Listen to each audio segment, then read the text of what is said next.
Aujourd'hui, on va parler de l'unique zone secrète du corps d'un homme où il faut lécher pour lui faire hurler de plaisir. Vous faites un peu comme vous avez fait par erreur. Vous glissez un peu, donc vous tapotez encore un peu plus bas jusqu'à il sent comment la langue entre un peu.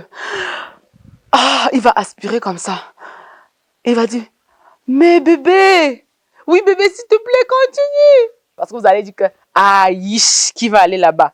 Ah, yish.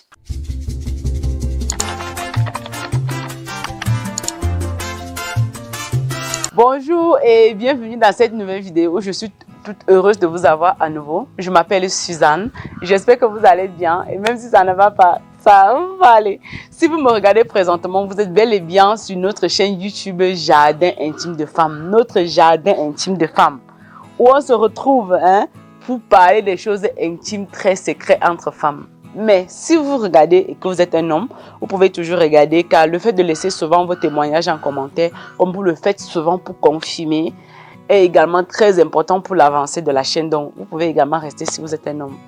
Si vous regardez cette vidéo pour la première fois, je vous prie de vous abonner. Et si vous êtes déjà abonné, rassurez-vous que vous avez activé la cloche qui est juste devant le bouton s'abonner et que vous avez cliqué sur toutes jusqu'à avoir un symbole comme ça. Ce n'est que de cette façon que vous n'allez pas manquer nos prochaines vidéos. Ok les gars, aujourd'hui on va parler de l'unique zone secrète du corps d'un homme où il faut lécher pour lui faire hurler de plaisir. Cette zone là, c'est vraiment quelque chose que toute femme devrait savoir. Mais avant de commencer cette vidéo, pour ceux qui me regardent sur mes différents réseaux sociaux, vous savez que je suis une femme mariée depuis plus de 10 ans et de ce fait, les conseils que je vous donne ne marchent pas toujours dans mon cas à moi. Vous comprenez? Parce que certaines personnes se disent que non, c'est mon expérience que je viens partager. En tant que coach du bien-être, si vous regardez notre chaîne YouTube Jardin du bien-être, vous verrez qu'on est à plus du million d'abonnés, sans compter notre chaîne Au cœur du bien-être où on est à plus de 500 000 abonnés. Donc nous avons un retour d'expérience très positif par rapport à un certain nombre de points que nous partageons avec vous, qui a déjà fait ses preuves ailleurs et qui peut ne pas marcher pour tout le monde. Est-ce que vous savez que normalement, une relation sexuelle, c'est un peu comme un écrivain qui écrit. Si vous êtes un écrivain, vous écrivez toujours la même chose. Vos éditeurs ne vont plus apprécier. C'est pareil dans le mariage. En début de relation, l'autre partenaire découvre l'autre. La relation est chaude, chacun découvre l'autre. À un moment donné, si vous restez sur la routine, si vous restez sur la même chose, à un moment donné, votre relation va devenir comme un écrivain qui ne prend plus plaisir à lire les documents de son auteur préféré. Pourtant, c'était autrefois son auteur préféré. Juste pour vous dire que quoi? En relation sexuelle, vous devez toujours avoir de la créativité, de l'imagination. Vous devez toujours innover. C'est très important. Il est donc important de regarder ce genre de vidéos. Pourquoi? Parce que à l'école, on ne nous apprend pas la sexualité dans son propre sens du terme. C'est un peu comme on va à l'école apprendre à avoir les diplômes sans qu'on nous apprenne à chercher de l'argent réellement dit. Vous comprenez un peu le sens. Donc, ce qui fait que on peut nous avoir appris de la sexualité à l'école, mais ce que je vais vous dire dans cette vidéo d'aujourd'hui, je pense que vous serez vraiment chanceuse d'avoir découvert cela. Et également, vous devez savoir que ça peut ne pas marcher pour tout le monde, je le précise bien. Mais au cas où ça marcherait pour vous, pourquoi ne pas donc en profiter pour surprendre votre partenaire à chaque fois? Il est important d'admettre que le sujet qu'on aborde, c'est un sujet tabou. Et ce que je vais m'apprêter à vous dire, la meilleure zone du corps d'un homme où il faut lécher, il n'y en a pas deux. Où il faut lécher pour lui faire hurler de plaisir. C'est quelque chose que beaucoup de personnes vont se dire, ah Suzanne, on n'en parle pas, Suzanne. Mais soyez-en sûrs d'une chose, quand on accepte d'être coach, on doit être ouvert. On doit être ouvert malgré que certaines personnes, malgré que c'est un sujet qui est considéré comme très tabou, on doit briser ce tabou-là parce que on se doit de véhiculer l'information. Avant d'aborder la zone où il faut lécher pour rendre votre homme, pour lui faire hurler de plaisir, il est important de vous préciser que Dieu, le Créateur, a créé l'être humain aussi parfait.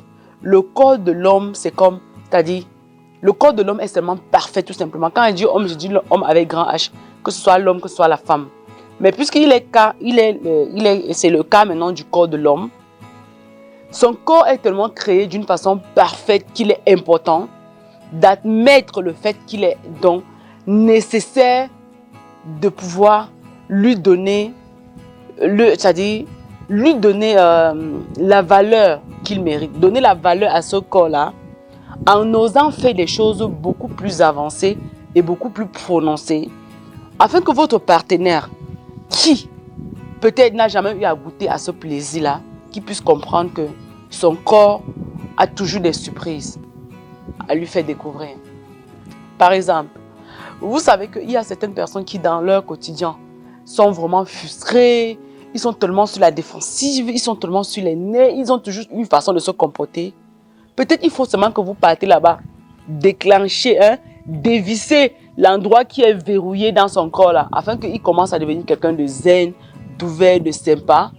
Parce que souvent, certaines sensations fortes chez certaines personnes, ça stimule des choses incroyables qui jouent sur leur humeur tout le restant de leur vie. À chaque fois, ils vont dire non, j'ai rencontré des femmes, mais cette femme-ci là, ce qu'elle me fait, ce qu'elle m'a fait, non, moi-même là, je ne comprends pas. Je ne comprends pas. Aucune femme ne m'a encore jamais fait ça. Même si vous êtes marié depuis des années, essayez de faire ça à votre partenaire. Ça peut ne pas marcher pour certains, comme peut-être même pour mon cas, mais pour certaines, je suis sûre que ça va bien marcher. Il s'agit de faire quoi?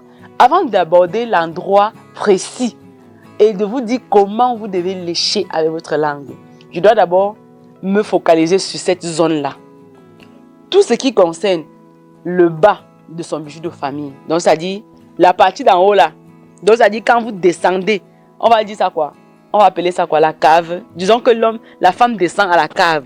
Donc le haut là, certaines femmes généralement ont l'habitude de faire la fellation et tout, mais ce qui est en bas là, ne les concerne pas. Soit peut-être parce que l'homme n'est pas très propre au niveau du bas, soit peut-être souvent il y a les odeurs au niveau du bas, je ne sais pas trop. Mais en tout cas, chères dames du jardin intime de femme, essayez d'expérimenter. Si vous essayez de descendre en bas du bijou de famille et que votre partenaire n'est pas très réceptif, ne forcez pas. Si vous essayez de descendre en bas et que votre partenaire est plutôt ouvert sur ce côté-là, essayez.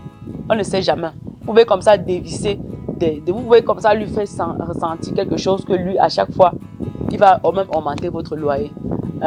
Il va même dire que chérie, je vois que tu m'as impressionné. Je vois que vraiment, ce que tu m'as fait là, ça m'a fait comprendre à quel point est-ce que tu m'aimes encore plus que je ne le croyais. Les gars, je vais vous dire quelque chose. Quand je dis tout ce qui concerne le bas du bijou de famille, je fais allusion à quoi exactement? Ne piquons pas directement le morceau. Allons progressivement. En bas du bijou de famille, on trouve quoi? On trouve les testicules. Alors, quand on trouve les testicules, une femme doit savoir comment est-ce qu'elle doit lécher les testicules de son mari. Vous devez avoir de l'eau sur la langue. Vous devez avoir une bouche qui est fraîche. Vous ne devez pas avoir une bouche sèche. À la rigueur, buvez même un peu d'eau glacée pour que le toucher, le lécher soit juste sensationnel, juste incroyable. Quand vous avez fini de lécher les bijoux de femme, les testicules, les deux boules là, en bas du bijou, en fait, tout ça concerne le bijou. Vous descendez encore. Après les boules, on voit quoi? Il y a une zone qui contient une très bonne quantité de terminaisons nerveuses, mais que plusieurs ignorent certainement. Donc vous allez descendre cette partie-là, la partie qui est juste en bas des testicules là, vous allez lécher. Lécher, pas avec une bouche sèche. Et souvent, il y a la façon de lécher aussi. En partant même au niveau des boules là, il y a la façon de lécher, c'est-à-dire en essayant, je sais pas comment en essayant de faire pas aspiration vraiment proprement dit, mais ce genre de mouvement qui fait que le partenaire ressente vraiment la stimulation à ce niveau. Sans toutefois essayer d'être prononcé dans les touchés, parce que si vous essayez de lécher en aspirant trop ou en faisant un mouvement genre, ça va directement devenir désagréable et ça va casser la tendance. Donc vous allez lécher ça vous allez vraiment être très douce dans la manière de lécher et ne pas trop insister parce que puisque ça l'excite beaucoup. Imaginez-vous une femme, vous avez une zone qui vous excite beaucoup. Au lieu que l'homme touche ça avec délicatesse, il touche ça d'une façon très sensuelle. Il touche brusquement, il tapote brusquement, genre, à un moment donné, ça peut être désagréable. À un autre moment, ça peut être peut-être agréable, surtout quand l'homme est en pleine pénétration et l'excitation monte. Là, maintenant, il peut toucher peut-être d'une façon un peu genre, et ça passe. Mais si c'est que vous lui faites découvrir le plaisir de cet endroit-là, vous devez plutôt effleurer avec la langue. Vos léchés vont vraiment être stratégiques. Maintenant, quand vous quittez sur les boules, vous descendez en bas. La façon de lécher également va être juste très, très contrôlée en fait. Vous n'allez pas être brusque, sinon, au lieu de créer, vous allez voir par exemple chez certains hommes, quand vous apprenez à faire certains mouvements, surtout quand ils sont ouverts, ils vous laissent leur faire découvrir ce que vous voulez leur faire découvrir. Au lieu de les exciter, vous les chatouillez plutôt, ça veut dire que vous avez échoué. Vous comprenez un peu la nuance entre les deux manières de faire quand vous avez réussi et quand vous n'avez pas réussi, n'est-ce pas? Quand vous parvenez à le faire comme il faut, vous les excitez. Mais quand vous échouez, vous les chatouillez. Et quand vous les chatouillez, c'est peine perdue. Vous abandonnez et vous reprenez peut-être un autre jour. Donc voilà, quand vous descendez déjà au niveau des boules, vous vous concentrez là, vous léchez très bien, en durcissant votre langue, en tapotant avec la langue que vous avez durcie et tout, et consort et tout. Maintenant, quand vous avez durci la langue, vous avez tapoté avec la langue que vous avez durcie. Entre-temps, votre chéri est comment? Il est comme vous, une femme. Quand vous avez écarté, vous avez laissé que bébé, voilà mon bijou, fais de ça ce que tu veux. Il vous a aussi dit, ma chérie, voilà mon bijou, fais de ça ce que tu veux. Qu'est-ce que vous en faites à ce moment-là? Quand vous tapotez avec la langue que vous avez durcie, vous faites comment? Vous rassurez qu'il écarte très bien. Vous tapotez. Après, je le précise encore, ça va aussi dépendre avec qui est-ce que vous êtes en train de vivre cette expérience. Si c'est quelqu'un de propre, c'est quelqu'un de... En tout cas, quand vous commencez même au niveau des boules, en descendant, vous pouviez déjà imaginer si c'est très propre là ou pas. Quand vous descendez maintenant, qu'est-ce que vous faites? Pendant que vous avez durci la langue, vous êtes en train de tapoter le bas. Vous faites un peu comme vous avez fait par erreur. Vous glissez un peu, donc vous tapotez encore un peu plus bas. Jusqu'à il sent comment la langue entre un peu. Ah, il va aspirer comme ça. Il va dire, mais bébé, oui bébé, s'il te plaît, continue. Parce que là-bas, là, ce n'est pas pour rien que vous voyez certains hommes carrément, ils préfèrent que pendant que leur femme est en train pendant qu'ils sont en train de pénétrer leur partenaire, qu'elles sont en train de doiter à ce niveau-là, ou bien que quelque chose est en train d'entrer là-bas, sortir. C'est pas pour rien que vous voyez certains hommes carrément, ils sont... je ne sais même pas comment je vais vous expliquer ça, mais en tout cas, nous sommes uniquement dans le cadre de l'homme et la femme, parce que c'est ça qui nous concerne. On ne veut pas entrer sur les sujets là qui ne nous concernent pas. Donc, juste pour dire qu'à ce niveau-là, les terminaisons nerveuses qui se trouvent à ce niveau-là, là, quand vous durcissez la langue, vous tapotez le bas de ces testicules, vous descendez, vous tapotez. Vous tapotez comme ça, vous tapotez. Après, vous faites comme si c'est par erreur. Vous glissez encore un peu plus bas. Il sent seulement votre langue qui entre. Ah, mon Dieu. Il faut avouer que quand on a vraiment le gros cœur de briser le tabou et de parler des choses, il y a les femmes là qui se cachent. Elles font ça à leurs hommes de temps en temps. Leurs hommes sont fous. Vous ne comprenez pas comment vous êtes bien avec un homme, vous êtes tout. Mais il vous trompe toujours avec la fille là. La fille là. Il est même allé chez vous. Vous avez fait la dot. Il est en train de vous faire tout pour que vous demandez en mariage. Soit il vous a déjà demandé. Mais il y a une ex là qui, à chaque fois là, il se cache souvent pour faire les messages. Là. C'est elle qui sait ce qu'elle fait souvent. Les choses là que vous là, vous n'êtes pas en mesure de faire. Parce que vous allez dire que, qui va aller là-bas? Le corps de l'homme, c'est un musée. Il faut toujours, chaque jour, explorer. Le corps de l'homme, c'est quelque chose juste qui est parfaitement créé. Il faut l'honorer à la hauteur. Donc, c'est-à-dire, il ne faut pas avoir de limite quand votre partenaire est quelqu'un qui peut être ouvert. Vous allez toujours avoir de l'imagination et faire toujours des choses qui vont rendre votre partenaire fou de vous et qui va toujours vouloir. Si c'est l'homme qui réclame, ça ne donne pas. C'est vous. Quand vous allez sentir l'envie de le faire, vous le faites. Mais quand il réclame que bébé, ce que tu m'as fait l'autre jour là, pardon, tu peux encore faire ça, tu ne fais pas ma chérie. Parce que si tu commences à trop faire là, Ça va plus, donc il n'y aura plus trop c'est-à-dire, vous voyez, cet enthousiasme de découvrir la chose parce qu'il doit vouloir toujours de vous parce que à chaque fois, il va espérer que vous allez lui faire ça. Et vous allez faire quand vous voulez. Si vous faites encore trop là, ça va devenir la routine et ça va casser la chose. Donc vous allez faire quand vous sentez l'envie de le faire. Et lui là, il va toujours vouloir vous voir parce qu'il s'est dit que non, aujourd'hui, elle va me faire ça. Parce que la sensation de ça,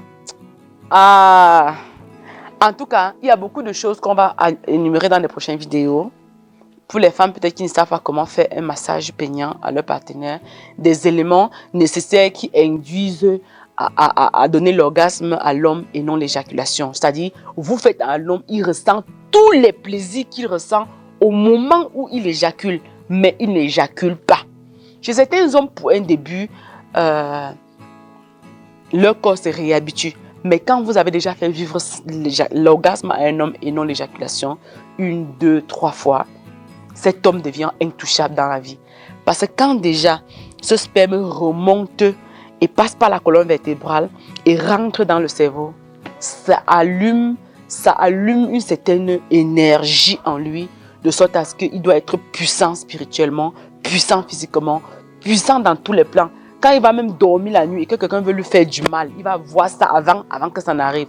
Parce que vous allez activer des choses en lui que vous ne pouvez même pas vous imaginer. Je crois que le sujet est tellement profond. Le sujet de l'orgasme et non l'éjaculation est tellement profond au point où je me dis qu'il fallait qu'on écrit carrément un livre à ce sujet. Qu'est-ce que vous en pensez? Pour ceux qui sont pour, manifestez-le dans les commentaires. Si vous voulez que Suzanne écrit carrément un livre à ce sujet. Comment amener un homme à atteindre l'orgasme et non l'éjaculation. Et tout ce que vous avez besoin de savoir autour de ce sujet. Manifestez-le dans les... Oui. Manifestez-le dans les commentaires afin que je puisse savoir combien de personnes sont pour que j'écrive des livres, un livre à ce sujet, ou bien combien de personnes voudraient que je vienne avec des vidéos au fur et à mesure pour essayer de détailler la chose au fur et à mesure dans différentes vidéos. Ça va vraiment m'aider à savoir combien de personnes sont pour, afin que dès que le livre est prêt, que je puisse vous annoncer la grande nouvelle. Je ne sais pas trop ce que vous allez choisir, mais en tout cas, c'est vous qui décidez. D'ici là, prenez soin de vous les gars et on se dit à très bientôt dans une prochaine vidéo. Comme d'habitude, c'est toujours avec réel plaisir qu'on vient sur cette chaîne YouTube Jardin Intime de Femmes pour briser le tabou afin de vous présenter bon nombre de choses. Bon nombre de choses que vous avez besoin de savoir. Même si vous ne le faites pas, mais que vous le sachiez au moins. De sorte qu'un jour, si l'occasion se présente à vous de tester quelque chose, que vous puissiez savoir ce que ça va induire comme résultat. Ok les gars? Prenez soin de vous, je vous aime, je vous adore. Partagez la vidéo avec un proche, quelqu'un que vous pensez que ça peut être utile, ok? N'hésitez pas s'il vous plaît. Et si cette vidéo atteint au moins 1000 likes, je ne suis pas très exigeante. Au moins 1000 likes, on revient directement avec une prochaine vidéo. Toujours à ce sujet, ok les gars? Je suis prenez soin de vous. Abonnez-vous, likez la vidéo, commentez, partagez s'il vous plaît. Et on se dit à très bientôt. Bisous, bisous. Bye bye.